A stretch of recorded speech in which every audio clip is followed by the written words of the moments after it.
Order. End of question time. Ministerial statement. Minister for Finance.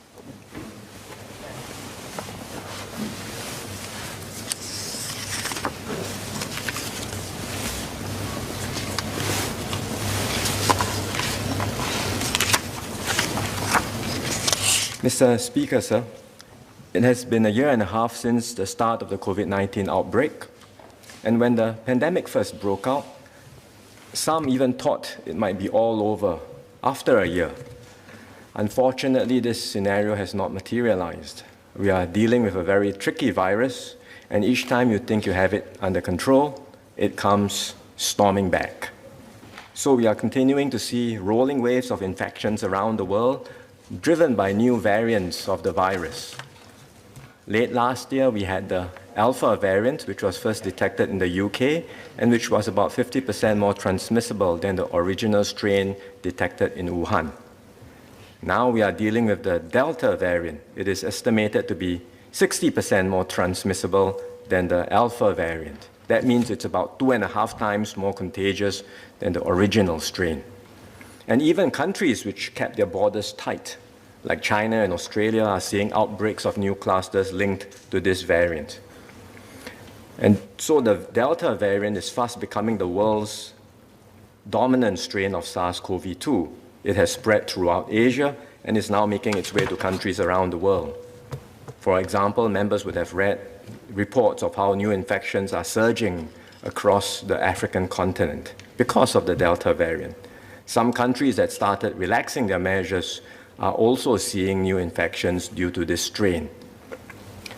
The good news is that the mRNA vaccines, be it Pfizer, BioNTech, or Moderna, offer excellent protection against severe illness, even with the Delta variant.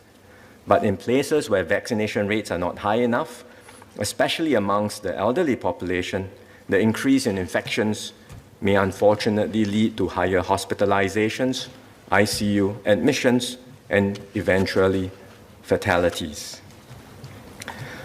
The world is unlikely to reach a point where enough people are immune to stop the virus spread before the emergence of new variants. Delta may not be the worst variant of this virus. I shudder to think what the Omega variant would look like. We must be prepared to see new strains that are more transmissible, vaccine resistant, and even able to evade current diagnostic tests. For Singapore, we can take heart that we are in a much better position to deal with the pandemic now than at the start. We have more robust public health defenses, including testing and contact tracing capabilities, which have enabled us to quickly detect and contain the spread of new clusters. We have procured enough mRNA vaccines as part of our national program and are now able to offer these vaccines to all eligible persons in Singapore. And to deal with the latest round of outbreaks, we decided there was no need to go into an economy-wide circuit breaker like what we had done last year. Instead, we adopted more targeted measures, calibrated based on the severity of the outbreaks. So in early May to mid-May, when we saw the emergence of new clusters, most notably at Tan Tock Seng Hospital and Changi Airport, and a sustained increase in unlinked community cases, we moved into phase 2 heightened alert on 16 May to protect Singaporeans and to control the spread of the virus. We introduced measures aimed at reducing transmission risk in indoor settings where people do not have their mask on and where there is a higher chance of large clusters forming. This included F&B dining in, gyms and fitness centers, as well as live arts and cultural performances. And these additional measures have worked in curbing the spread of the virus while allowing most parts of the economy to continue operating. And that's why we started to ease the restrictions from 14th of June when we moved from phase 2 to phase 3 heightened alert. And we expect to open up further from 12th of July to allow larger groups of 5 people to dine together. In line with this calibrated approach during the heightened alert, we have targeted our support measures to help businesses and individuals most impacted by the tightened restrictions. The details of the support measures have been announced previously, so let me just provide a quick summary. First, we enhanced the Job Support Scheme, or the JSS, to help enterprises retain local workers. From 16 May to 11 July, we provided different levels of GSS enhancements based on the impact of our measures on various sectors. We provided 50% GSS support for sectors which had to suspend all or most of their operations. These included F&B, gyms, fitness studios, as well as performing arts organizations and art education centers. We also enhanced support to 30% for sectors that were not required to suspend operations, but were nonetheless significantly impacted by the reduced footfall. These included the retail sector, cinemas, museums, art galleries, historical sites, indoor playgrounds, and other family entertainment centers. And to ease businesses back towards reopening, we will taper GSS support to 10% for 2 weeks from 12th of July. Second, we helped businesses with their cash flow by providing relief for rental costs. We provided 2 months of rental waiver for hawkers and government-owned government-owned premises. And to support smaller businesses, including those in the heartlands, we extended rental support for small and medium enterprises, or SMEs, and eligible non-profit organizations through 1 month of rental waiver for tenants of government-owned commercial properties and half a month of cash payout for those who are end tenants and owner-occupiers of qualifying private commercial properties. Third, we helped individuals impacted by the safe management measures. We supported taxi and private hire car drivers through the COVID-19 Driver Relief Fund. And to further assist our hawkers who were impacted by the dine-in restrictions, we provided subsidies for table cleaning and centralized dishwashing services. We also introduced a COVID-19 Recovery Grant, Temporary, or CRGT scheme, to provide short-term support to employees and self-employed persons who suffered from sudden and significant income loss during this period. And the coverage for this CRGT scheme extends to end July. In coming up with this package, we consulted closely with workers, union leaders, and business leaders to hear their concerns and challenges. And I thank them for their understanding and close cooperation as we navigate this crisis together. The additional support measures for the period of heightened alert are expected to cost $1.2 billion. We sized the package based on what we assessed to be appropriate to meet the needs of businesses and individuals during this period. As mentioned earlier, most parts of our economy continue to operate over the past 2 months. It was not the same as the circuit breaker last year, where many activities were curtailed and literally the whole economy was shut down. In fact, many individuals and businesses have learned to adapt and pivot to new ways of working and doing business, allowing them to keep going in the face of tightened restrictions. We are also building on a strong base of support measures announced earlier this year in Budget 2021, and which are still in place. For example, we have the Jobs Growth Incentive and other measures in the SG United Jobs and Skills Package to facilitate workers moving to jobs in growth areas. We also have measures to foster innovation, help businesses adopt new technologies, and build deep digital capabilities. And we continue to have various assistance schemes for individuals and households, including the GST vouchers, CDC vouchers, and the COVID-19 Recovery Grant.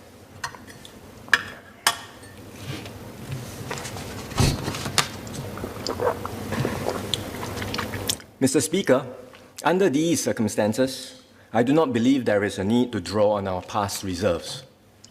Drawing on past reserves is a major move. We do so only in exceptional circumstances. That was the case last year. Our economy shrank by 5.4%, the largest fall since independence. Our resident unemployment rate rose to nearly 5%.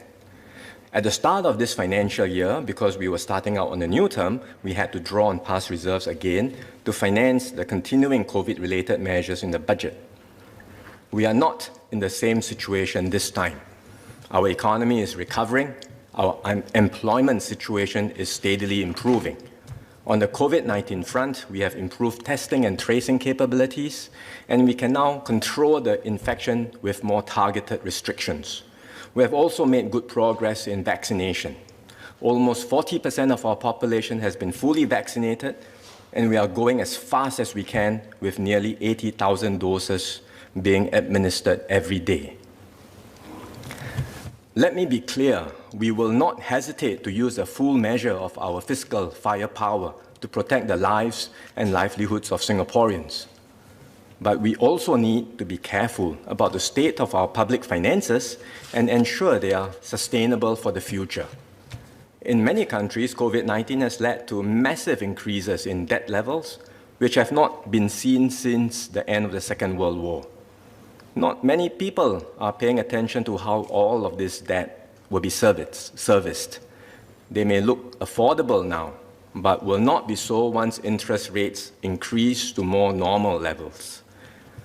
The day of reckoning will come, and the burden will surely fall on the young and future generations. We are one of the very few exceptions to this trend of rising public debt around the world. We are very fortunate to be where we are today, thanks to the foresight and the fiscal prudence of our forefathers. When the Reserves Protection Framework was introduced in 1991, no one could have foreseen that a pandemic of this magnitude would hit us one day. But it is precisely this discipline of setting aside resources for rainy days that has put us in a strong fiscal position to respond decisively to this current crisis. We already expect to draw up to 53.7 billion from our past reserves. It's an amount which we are not likely to be able to put back anytime soon, if at all. Our expenditure in FY 2020 was the highest ever in the history of our country, and this unprecedented fiscal response has also led to the largest budget deficit in Singapore's history. Now that things are better, we should refrain from drawing further on past reserves. Instead, we will fund the support measures using resources that were approved in this year's budget. That is the responsible way to manage our finances. So we are not asking for new monies in this bill, but are seeking a reallocation of monies to fund the support package. Let me explain what this entails. About $0.6 billion out of the $1.2 billion will come from the capitalization of development expenditure under the Significant Infrastructure Government Loan Act, or SINGA in short. There are two projects that meet the criteria for financing under SINGA, the Deep Tunnel Sewage System and the North-South Corridor. We had set aside funds for these two projects in Budget 2021 before SINGA was passed. So with SINGA, we will borrow for these projects and capitalize the development from the fourth quarter of this year. So the amount that was originally budgeted to finance these two projects can now be reallocated to fund the support package. This is a one-off adjustment because SINGA was passed after we started the financial year. Going forward, the amounts that will be capitalized under SINGA will be incorporated as part of future annual budget estimates, and so we will not have such reallocation space in future.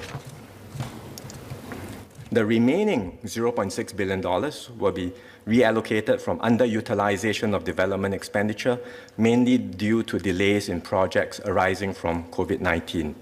It doesn't mean we are cancelling the project, we still want to do the projects. And we will have to catch up on our development schedules as the situation stabilizes.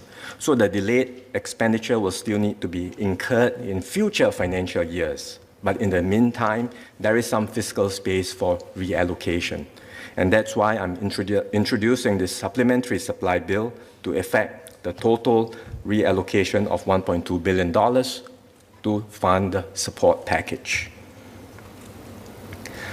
Mr. Speaker, the way we have gone about providing support this round, as well as our ongoing support schemes over the years, reflect our fiscal approach in supporting Singaporeans and businesses in Singapore. Even before the crisis, we have been very careful to ensure a fair tax regime for everyone. Our overall income tax revenue, both corporate and personal, as a percentage of GDP is low, at only around 6%, about half of the OECD average of 12%. For individuals, we layer on a progressive system of transfers that provides more help for those in greater need. And as we have shared in this House before, the bottom 20% of households by income, for example, receive around $4 of benefits for every dollar of tax they contribute.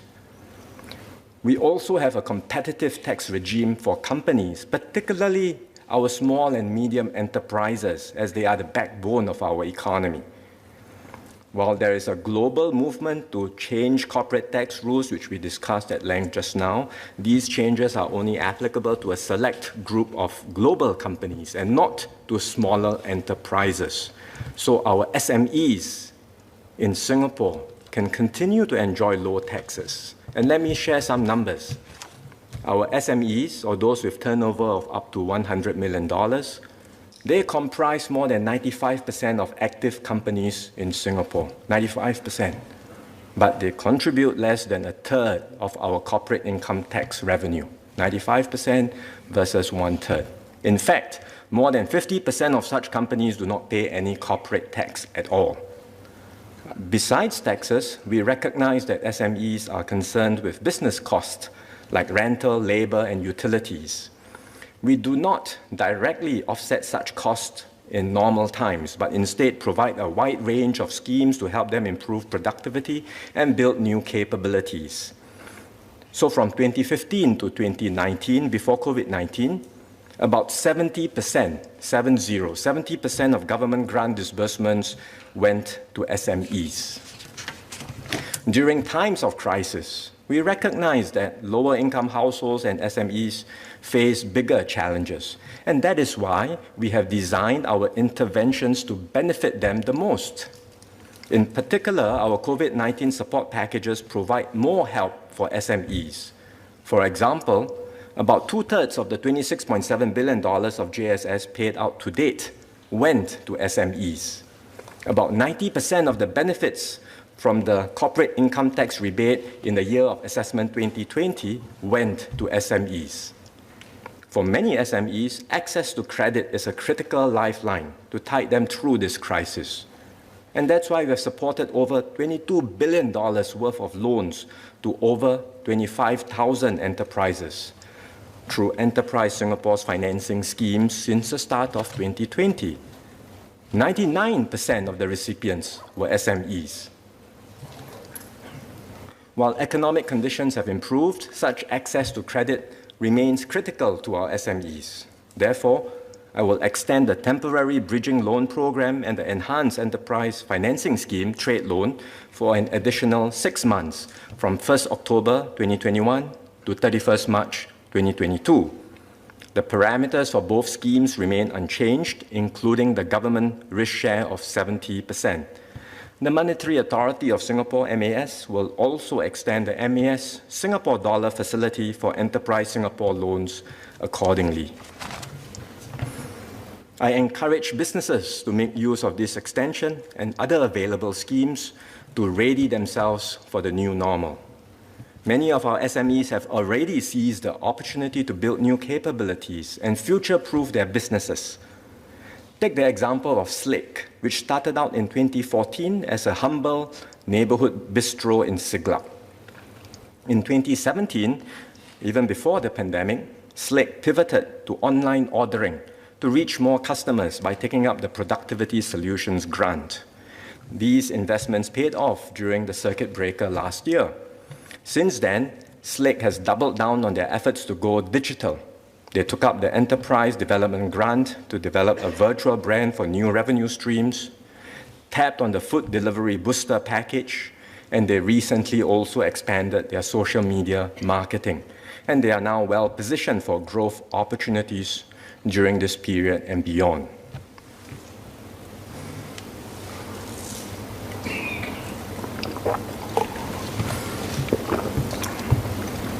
Mr. Speaker, with your permission, let me say a few words in Mandarin. 今年5月，政府收紧了防疫措施，并为在这段期间最受影响的国人、员工和企业提供了一系列的援助。政府会通过重新分配各部门的预算，拨出约12亿元资助这些措施。在推出这些措施时，我特别关注中小型企业的情况。中小型企业是我国经济的支柱，但他们的规模比较小，资源也比较少。在面对危机的时候，他们一般需要更多的帮助。因此，在政策方面，政府往往为中小型企业提供更多的支持。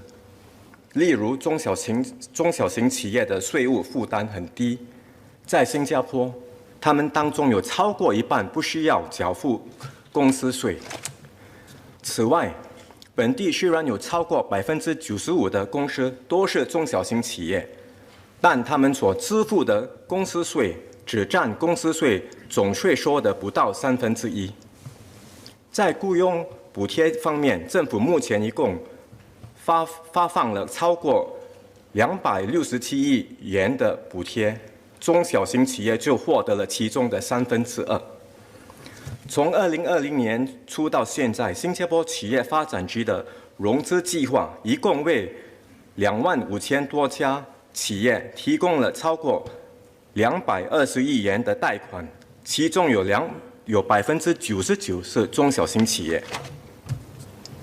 为继续帮助有需要的中小型企业，我将把临时过渡性贷款计划和企业融资计划的贸易贷款延长6个月，到明年3月31日。除了这些援助，政府也将继续协助企业数码化和创新，让他们做好准备，把握后冠病时代经济复苏和增长所带来的机会。Mr. Speaker, looking ahead, the global economic outlook continues to be highly uncertain as it depends critically on the path of the pandemic. On the upside, the US is picking up strongly, while the EU is showing the beginnings of a strong recovery.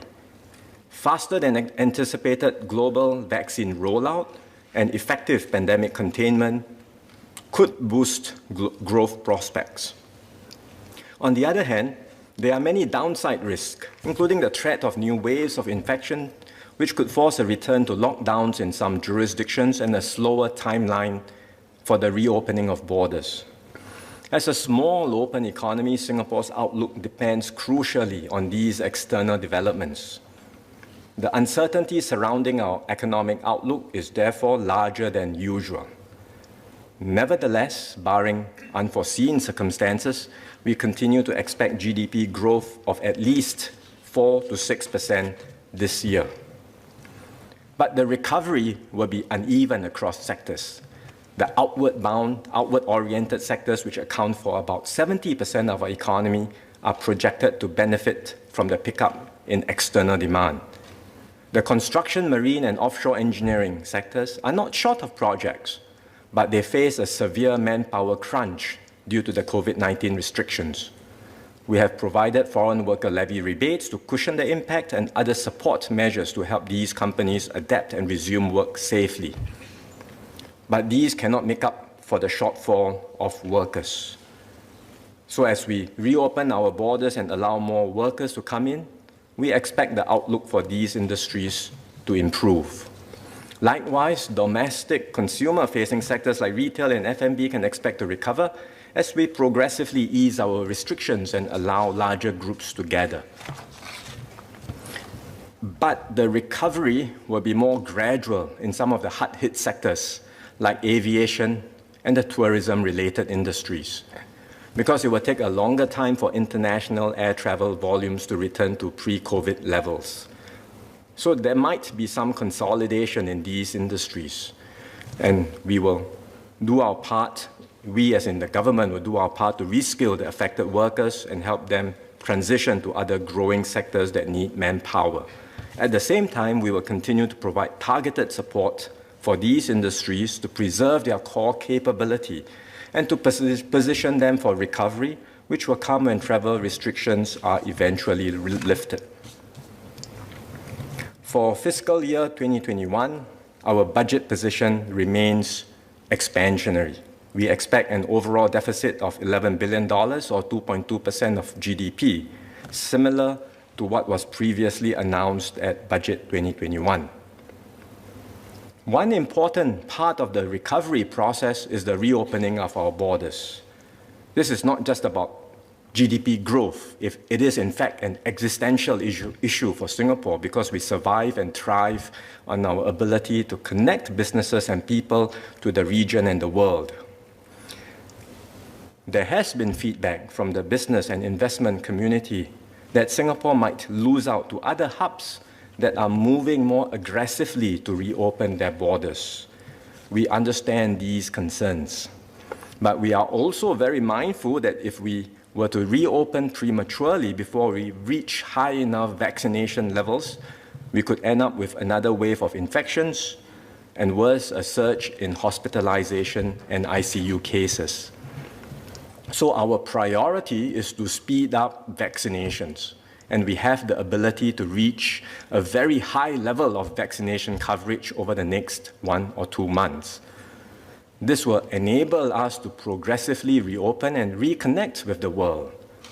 We are already discussing with other jurisdictions that have effectively controlled the infection to work out travel corridors with them for vaccinated persons to travel more freely, either without the need for stay-home notice or with a reduced SHN duration. And while we will not be able to prevent occasional imported infections, a high vaccination rate and our public health defenses will prevent major outbreaks. Beyond the immediate term, we are investing in new capabilities and building ourselves up strongly for the future. We are accelerating our automation and digitalization efforts to help our businesses, especially SMEs, improve their productivity and transcend the limitations of our size and geography. We are intensifying our efforts in Skills Future to equip our local workforce with deep skills and to power our next bound of growth with a strong Singaporean core. We are creating new investments and jobs in the green economy and strengthening our position as a regional center for green finance. We are investing in R&D to be at the forefront of new technological revolutions and to spur more innovative startups and enterprises. Through all of these efforts, we will emerge from this crisis as a smarter and greener economy and a more innovative and inclusive nation. The foundations for all these have been laid in previous budgets under DPM Heng. We also convened the Emerging Stronger Task Force, co-chaired by Minister Desmond Lee and Group CEO of PSA International, Mr. Tan Chong Meng, which has set out many useful recommendations to better position Singapore for future growth. We will double down on these efforts and develop new initiatives over the coming months to accelerate our progress. To achieve these goals, we will need strong partnerships across the community, private and public sectors. Our experience throughout this pandemic has shown that we are stronger and more effective when we are united and when we work together. And in this regard, I'm glad that the Emerging Stronger Task Force has prototyped the Alliances for Action, where groups of private and public stakeholders come together to identify opportunities and create new solutions. We will build on this prototype and scale up more of such private-public collaborations. To conclude, sir, I know that there is a deep longing in all our hearts to go back to how things were before the pandemic, to gather freely with our family and friends, to be able to travel freely for business and leisure, to be able to participate in religious activities and enjoy entertainment and sports events like football, although you can watch the Euro now on TV, to go about our daily lives without masks. For many people, such a way of life can seem like a lifetime ago, and they feel a sense of helplessness, not knowing when normalcy will return, if at all. I share and understand these concerns. The reality is that COVID-19 is unlikely to go away anytime soon. But with vaccination and with improvements in treatment, we can make SARS-CoV-2 look more like influenza in terms of morbidity and mortality. As my fellow MTF co-chairs and I have shared, we are preparing a roadmap for Singapore to transit to such a scenario where we learn to live normally with COVID-19. We see promising signs from countries that are ahead of us in vaccinations. Israel is one such example. Its vaccination rate is amongst the highest in the world. About 60% of its population have been fully vaccinated with the Pfizer-BioNTech vaccine. It has opened up most of its economy, relaxed many of its measures. It has seen a recent rise in cases, mostly due to the Delta variant. But the new outbreaks have not led to higher hospitalization rates because of the protection from the vaccine. So for Singapore, we are targeting 2/3 of our population to be fully vaccinated by National Day. It is an ambitious target, but we are making steady progress towards it. We are also going all out to engage our seniors and get more of them vaccinated. We have already reached higher than 2/3 for our seniors, but it's not high enough, and we want to get even higher. With high vaccination rates, we will be able to reopen our economy safely. We will then ease the safe distancing rules progressively, especially for vaccinated persons, and we can look forward to larger gatherings, concerts, performances, sporting events, and eventually to travel again. Sir, this has been a long and difficult journey. We have been running this marathon together for some time. I know many are fatigued and tired, but we are seeing light at the end of the tunnel. I would like to thank once again our frontline workers and the many unsung heroes who have worked tirelessly throughout this past year and a half to support our battle against the pandemic. And I also thank all Singaporeans for your forbearance and cooperation with our safe management measures. Throughout the darkest moments of this pandemic, we have seen the Singapore spirit shine brightly. So let's move forward with renewed confidence about the future, because we will overcome this crisis together and we will emerge as a better, stronger, and more united Singapore. Thank you, Mr. Speaker.